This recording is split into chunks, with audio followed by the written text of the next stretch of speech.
ಇವತ್ತು ನಾನು ನಿಮಗೊಂದು ಡಿಫ್ರೆಂಟ್ ಆಗಿರುವಂತಹ ರೆಸಿಪಿ ಮಾಡಿ ತೋರಿಸ್ತಾ ಇದ್ದೀನಿ. ಇದು ರೈನಿ ಸೀಸನಲ್ಲಿ ಹೆಚ್ಚಾಗಿ ಮಾಡ್ಕೋಬೋದು ನೀವು, ಬಿಕಾಸ್ ಯಾಕಂದರೆ ಫಿಶ್ ಸಿಗೋಲ್ಲ. ನಾನು ಡ್ರೈ ಪ್ರಾನ್ಸ್ ಯೂಸ್ ಮಾಡಿಕೊಂಡು ನಾನು ಇವತ್ತು ಒಂದು ಕರಿ ಮಾಡ್ತಾ ಇದ್ದೀನಿ. ಅದಕ್ಕೆ ಫಸ್ಟ್ ಉಪ್ಪು, ಜುಮ್ಮನಕಾಯಿ, ಸಾಸಿವೆ ಮತ್ತು ಮೆಂತ್ಯ, ಹುಣಸೆಹಣ್ಣು, ಅರಿಶಿನ ಪುಡಿ, ಕೊತ್ತಂಬರಿ ಪುಡಿ, ಖಾರದ ಪುಡಿ, ಕಾಯಿ ತುರಿ, ಹಾಗೆ ಈರುಳ್ಳಿ, ಟೊಮ್ಯಾಟೊ, ಆಲೂಗೆಡ್ಡೆನ ಬೇಯಿಸಿಟ್ಕೊಂಡಿದ್ದೀನಿ. ಮೊದಲು ಪಾತ್ರೆಗೆ ಒಂದು ಲೋಟದಷ್ಟು ನೀರು ಹಾಕ್ಕೊಂಡು ನಾನು ಇದರಲ್ಲಿ ಪ್ರಾನ್ಸ್ ಇರುತ್ತಲ್ಲ, ಡ್ರೈ ಪ್ರಾನ್ಸ್, ಸಿಗಡಿ, ಒಣ ಸಿಗಡಿ ಸಿಗುತ್ತಲ್ಲ, ಅದನ್ನು ಚೆನ್ನಾಗಿ ಒಂದು ರೌಂಡ್ ವಾಶ್ ಮಾಡಿಟ್ಕೊಂಡಿದ್ದೀನಿ. ಲೈಟಾಗಿ ಒಂದು ಸ್ವಲ್ಪ ಮಣ್ಣು ಮರಳು ಥರ ಇರುತ್ತೆ.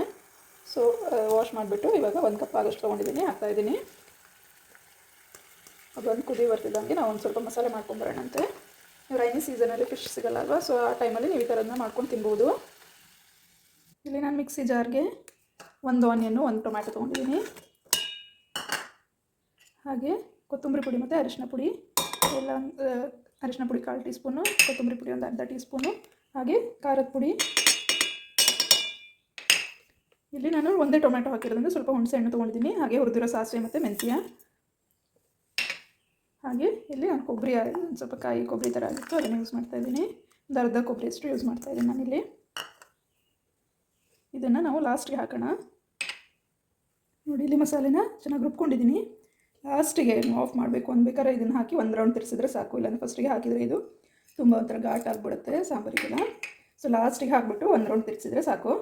ನೋಡಿ, ಇಲ್ಲಿ ಇವಾಗ ನಾನು ಸಿಗಡಿ ಹಾಕಿಬಿಟ್ಟು ಒಂದು ಚೆನ್ನಾಗಿ ಕುದಿಸಿದ್ದೀನಿ. ಇವಾಗ ಇದಕ್ಕೆ ಆಲೂಗೆಡ್ಡೆ ಮತ್ತು ಮಸಾಲೆ ಎಲ್ಲ ಹಾಕಿ ಒಂದು ಚೆನ್ನಾಗಿ ಕುದಿಯೋ ಬರುತ್ತಂತ ಕುದಿಸಿದ್ರೆ ಸಾಕು. ಆಲೂಗೆಡ್ಡೆನ ನಾನು ಫಸ್ಟಿಯನ್ನು ಬೇಯಿಸ್ಕೊಂಡು ಉಪ್ಪು ಹಾಕಿಬಿಟ್ಟು ಬೇಯಿಸಿಟ್ಕೊಂಡಿದ್ದೀನಿ. ನೀರನ್ನು ಹಾಗೆ ಸ್ವಲ್ಪ ಇಟ್ಟಿದ್ದೀನಿ, ಅದನ್ನು ಇದ್ರ ಜೊತೆಗೆ ಮಿಕ್ಸ್ ಮಾಡ್ತಾಯಿದ್ದೀನಿ. ಹಾಗೆ ಮಸಾಲ ಕೂಡ ಹಾಕ್ತಾಯಿದ್ದೀನಿ. ಫಿಶ್ ಸಿಗಲಿಲ್ಲ ಅನ್ನೋ ಟೈಮಿಗೆ ಈ ಡ್ರೈ ಪ್ರಾನ್ಸ್ನ ಯಾವಾಗಾದರೂ ಮನೇಲಿ ಸ್ಟೋರ್ ಮಾಡಿಟ್ಕೊಂಡ್ರೆ ಮಾಡ್ಕೊಂಡು ತಿನ್ನೋಕ್ಕೆ ಚೆನ್ನಾಗಾಗುತ್ತೆ. ಡಿಫ್ರೆಂಟ್ ಚೆನ್ನಾಗಿ ಟೇಸ್ಟ್ ಬರುತ್ತೆ. ನೋಡಿ, ಎಲ್ಲ ಚೆನ್ನಾಗಿ ಮಿಕ್ಸ್ ಮಾಡಿಟ್ಟಿದ್ದೀನಿ. ಇವಾಗ ನಾನು ಒಂದು ಸ್ವಲ್ಪ ಉಪ್ಪು ಹಾಕ್ತಾಯಿದ್ದೀನಿ. ನಾನು ಪೊಟ್ಯಾಟೋಗೆ ಆಲ್ರೆಡಿ ಉಪ್ಪು ಹಾಕಿ ಬೇಯಿಸಿರೋದ್ರಿಂದ ಇಲ್ಲೊಂಚೂರು ಅರ್ಧ ಸ್ಪೂನಷ್ಟು ಉಪ್ಪು ಹಾಕ್ತಾಯಿದ್ದೀನಿ ಅಷ್ಟೇ. ಮತ್ತು ಸಿಗಡಿಗೆ ತುಂಬ ಉಪ್ಪು ಹಿಡಿಯಲ್ಲ, ನೋಡಿಬಿಟ್ಟು ಹಾಕ್ಕೊಳ್ಳಿ ನೀವು. ನೋಡಿ, ಒಣ ಸಿಗಡಿ ಸಾಂಬಾರು ವಿತ್ ಆಲೂಗೆಡ್ಡೆ ರೆಡಿ. ತುಂಬ ಟೇಸ್ಟಾಗಿರುತ್ತೆ.